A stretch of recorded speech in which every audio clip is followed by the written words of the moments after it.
It's been a while, I know. Life's been kicking my ass lately, which has kind of put my blog to a screeching halt. Until today. So I'm gonna come clean. I've been a little hesitant about watching the second part of this unaired episode. Why? Well, while South Park has often treated dark matters with respect in episodes past, but with this, I'm not too sure. Luckily for you guys, I've mustered every bit of courage I've had in me to watch the episode and type all about it for you guys to read. So let's dive in, shall we? I was originally expecting one of those generic previously on XYZ intros, but instead it cut to what happened to be but instead cut to what happened to be a diner where a few of the moms were apparently meeting up. Those present were Sheila Broflovsky, Leanne Cartman, and Sharon Marsh. Their conversation started off with catching up about how their kids have been doing, amongst other things. But after a few minutes, the subject shifted to the previous scene we left off on. "Did you see how the mayor reacted during the funeral a few days ago?" Sheila started. "Yeah, poor woman must be absolutely heartbroken," Sharon replied. Leanne wanted to answer, but didn't really know how to, considering she's been a single parent for most of Cartman's life. "Well, I wouldn't have just run away like that. It was totally immature of her," Sheila protested. Sharon and Leanne then exchanged a few concerned glances as their friend went on to rant about how, quote, childish Mayor McDaniels reacted. I found this to be pretty low of Sheila. Sure, she said and done some pretty stupid things, even going as far as to start a war with Canada because of her own opinions on the Terrence and Phillip movie, but this was really a whole new low for her. As Sheila continued ranting, Carol McCormick entered the diner. This took me aback, considering Kenny's family was a very low income, and you wouldn't expect one of them to possibly afford going to a diner of any kind. "Oh, hey, Carol," Leanne greeted from not too far away, waving her friend down. "Hey, girls," Carol replied, taking notice of Sheila. "I guess I came in here just in time," she said sarcastically. "Yes, we were talking about the mayor, but then," Sharon spoke before being cut off by Sheila. "Why, hello, Mrs. McCormick. It's so lovely to see you here," Sheila said, quickly changing her tone. The three moms stared awkwardly, but brushed it off. The group continued talking before one of the TVs cut to a news report about how the mayor had not come back to work in days. She'd been keeping herself locked in her bedroom, trying to shut herself out from the world. The scene quickly shifted to this current setting. Mayor McDaniels was curled up in a bunch of either dirty clothes and unkept bedsheets. She looked like she hadn't eaten or slept in days. The scene was just pure silence, probably trying to get the audience wrapped into the depressing tone. This lasted for about a minute before a loud knock followed by a series of voices came from outside. McDaniels peeked through the curtains in her bedroom and saw a bunch of news reporters waiting outside of her house. She didn't want to face the citizens of South Park, not in her current state. They can't see me like this. I look like someone who just stepped out of a freak show," the mayor stammered. As she was about to close the curtain, a muffled voice yelled out, "There she is! Hurry up!" causing the crowd to run to the window. McDaniels thought she could fight it, but she had to surrender after the people started banging and throwing rocks at the window. She then opened the curtains and propped the window open. "What do you bitches want?" she snarled angrily.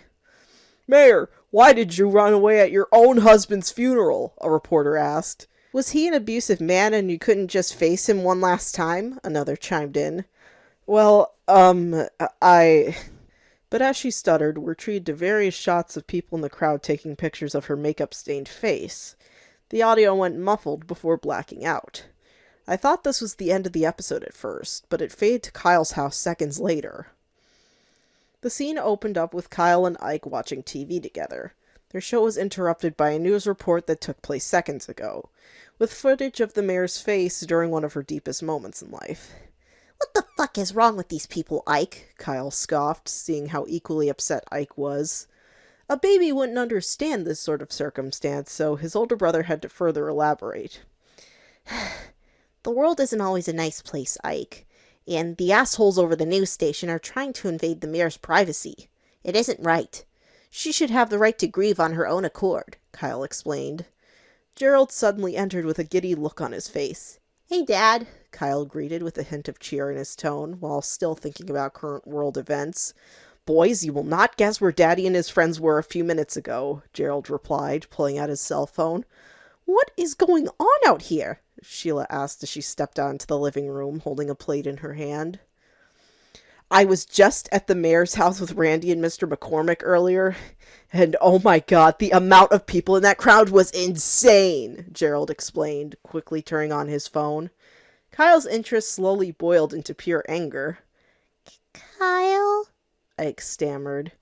Gerald began to show his wife and children some of the grainy photos of McDaniel's face, with all of their jaws dropping. Except for Sheila, that is. What is wrong with you, Gerald? Sheila protested. Had some common sense finally made its way into that thick head of hers? If you guessed, of course not, you'd be half right. That is a private moment that poor woman is trying to deal with. She shouldn't need paparazzi raiding her own home. Kyle quickly looked at his mom, thinking she'd be on his side. Then again, she had it coming. A lot of politicians these days are always looking for some way to gain a following. And her little son just so happened to be one of those examples, Sheila added. I know, right? Gerald said. Oh my god, look at all of these reshares these photos are getting on Twitter. Are you kids seeing this right now? The father then shoved the phone in Kyle and Ike's faces. Kyle was stunned beyond belief and quickly hopped off the couch and to leave the house as Gerald kept fawning over the utter bullshit that South Park was obsessing over. It then cut to Mayor McDaniel standing in front of her husband's grave. This isn't fair. The town is going after me and all I want is some privacy, she muttered as tears began to fill her already bloodshot eyes. A heavy downpour started to add that extra bit of a depressing tone to an already grim scene. McDaniels then dropped to her knees and broke down for the first time since the funeral. She tried combating the feeling of embarrassment while her heavy sobs echoed through the cemetery, but it was no use. As it continued, the camera cut to a short, black shadow approaching from behind. It didn't look to be Kyle, since I would have easily spied the flaps on his hat. It should have been me who died, McDaniels cried, clenching her fist. Okay, sorry to break the fourth wall, but I'm gonna do my classic Wendy impression anyway, because that's the only Wendy impression I can do. And a lot of you guys know that by now. So, yeah, sorry. Neither of you deserved it, a voice said. The mayor looked down and saw Wendy standing next to her. Wendy? What are you doing here? The mayor asked, wiping the tears from her face. I was headed over to Baby's house, and then I heard you crying, Wendy said. McDaniels was amazed that there was at least one person who actually had the empathy to check up on her without waving a cell phone in her face. But she was still a bit skeptical, and rightfully so. Let me guess, you're here to take a zillion pictures of me and then post them to the internet? She said, looking at the ground. What? Of course not, Wendy replied. Those people are just jerks trying to get their claim to fame. I was amazed. Wendy had always been kind of an activist since the movie, and I love it when the creators flesh that out in the episodes. In fact, that's why Wendy is one of my favorite characters. She's willing to stand up for what's right, even if it means helping someone like Mayor McDaniels. I don't know why people do it, Wendy. Ever since my husband died, the citizens have just become fame-hungry, all because I walked out of a funeral, McDaniels said. It was just too much for you to handle at once, Mayor. I mean, you had just gotten the news not too long before that, and you needed to have a clear headspace, Wendy replied. The two talked for a few minutes before it then showed them leaving the cemetery. Before they could turn the corner, Kyle suddenly approached the two. Hey, Wendy. The mayor hid her face before Kyle had a chance to greet her. She doesn't want to talk right now, Wendy whispered, with Kyle nodding in response. Do you want us to walk you home, Mayor? Wendy asked.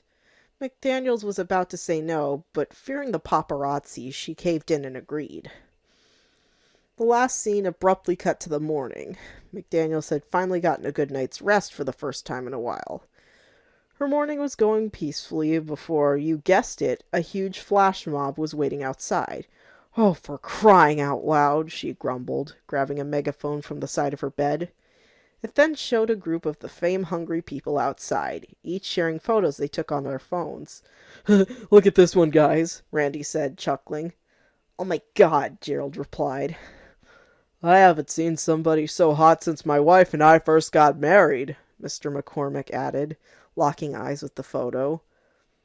I'm gonna go and assume that photo was a nude that Randy grabbed, but anyways, everybody froze as the door slowly creaked open. Mayor McDaniel stepped outside, looking as refreshed as ever. But before she could get a word in edgewise, people started flocking around her and asking a ton of questions. She tried talking, but everyone came to a screeching halt after hearing somebody shout, "Stop it! All of you!" Wendy and Kyle then emerged from the crowd and got in front of the mayor. "What the fuck is wrong with you people?" Kyle shouted. "Yeah, this woman has gone through enough the past few days, and your first thought is, let's invade her privacy and not consider the fact that she just lost her husband," Wendy added. Randy and Gerald looked at each other for a second. "We, never really thought of it like that," Randy said stupidly, trying to sort of cushion the blow with the circumstance at hand. You owe this poor woman a massive apology right now," Kyle said. Cartman then shoved past a few people, holding an expensive camera in his arms. "And why should we listen to a Jew, Cal?" the fat ass said. "Oh, shut up, fat ass," Wendy retorted. McDaniels then stepped forward and cleared her throat. "Citizens of South Park, I never thought I'd say this, but you have got to be the dumbest pieces of shit I've ever met," she exclaimed. "You guys have to take the time out of your day to invade my privacy all because I walked out of my husband's funeral?" The crowd then began to feel ashamed of their actions and lowered their phones. "This isn't what grief is supposed to be like, for anybody," McDaniel said, choking up. "I just wanted to have the last few days to recuperate from losing a loved one, but I guess even that is too much to ask for." Kyle and Wendy looked at the crowd as some of the people lowered their heads in shame. "Now, I will ask for the smallest amount of patience that I have left to please, for the love of all that is holy, leave me alone." McDaniels then went back into her house and slammed the door. Kyle and Wendy left soon after before it cut to Cartman stepping on the porch. "All right, everybody, let's raid Principal Victoria's house next." And then it went straight to the credits.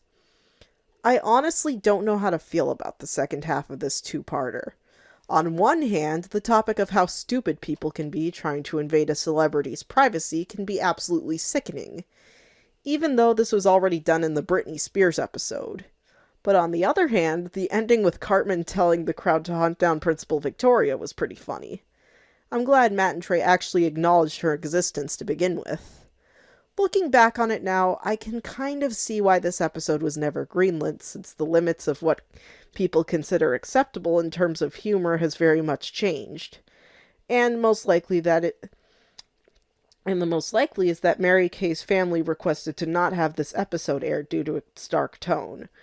But if it did air, I think it would have made a fond addition to the roster of episodes. Thank you all for reading.